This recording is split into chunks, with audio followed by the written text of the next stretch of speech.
Everyone at New Farm Machinery knows that every farmer in Australia wants a big green tractor in their shed.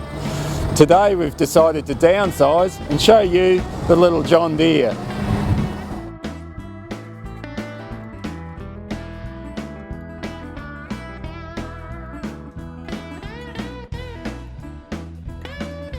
I'm Tom of New Farm Machinery, and this is John Deere's 1025R. This is a little compact utility tractor aimed at your small hobby farmer, market gardeners and probably around the house. Though called the 1025R, it's actually a 24 horsepower tractor, and it's obviously not loaded with power, but it's all it requires.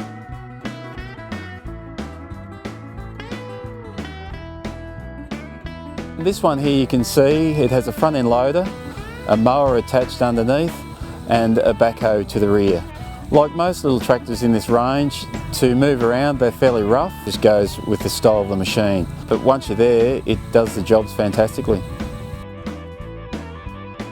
The ground's fairly hard now. When I got it probably 2 months ago, we were digging trenches while a bit of moisture's still in the ground. So long as you don't try and bite off too much at once, it did a perfect trench about 1 foot deep, working in increments of about 2 metres. The front end loader again worked really well, pushing up small heaps and filling up the bucket with gravel and that type of thing.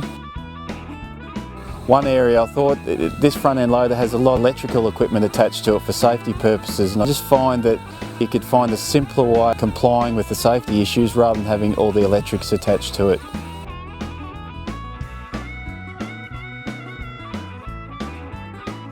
Regarding the electrics with the front end loader, the first time I took it off, I started to back away and realised I hadn't unplugged any of the electric plugs. There's up to 5 different leads you have to detach just to get the front end loader on and off. And I just think this is way too many. It gives way to the opportunity of solenoids and electric points going wrong, and once one doesn't work, the whole front end loader stops to work. John Deere could revert back to a mechanical type apparatus to cover the safety requirements rather than the electronics. The highlight for this little tractor I found was the mower.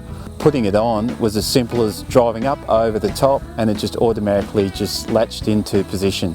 And that's probably, of all these little compact little tractors I've driven, that was by far the easiest hitching.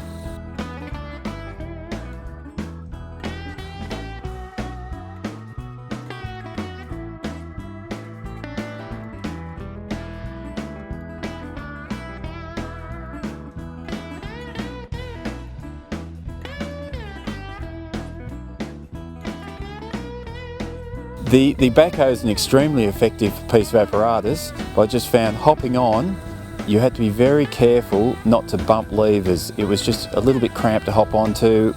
With the ROPS apparatus too, it was just awkward to get on. I think it could be done a little bit better.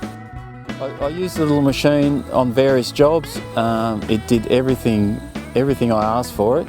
Again, it's there. You could use it on a little horse stud, hobby farm areas, around the yard for doing jobs rather than digging manually, that sort of thing. So it has a huge market. John Deere are renowned for making quality pieces of machinery, and I'm sure mechanically this is sound. It's just a few little areas that perhaps need to be tweaked, and this would be up with all the rest of them. I've given you a little summary now, but look for the full written review in New Farm Machinery magazine.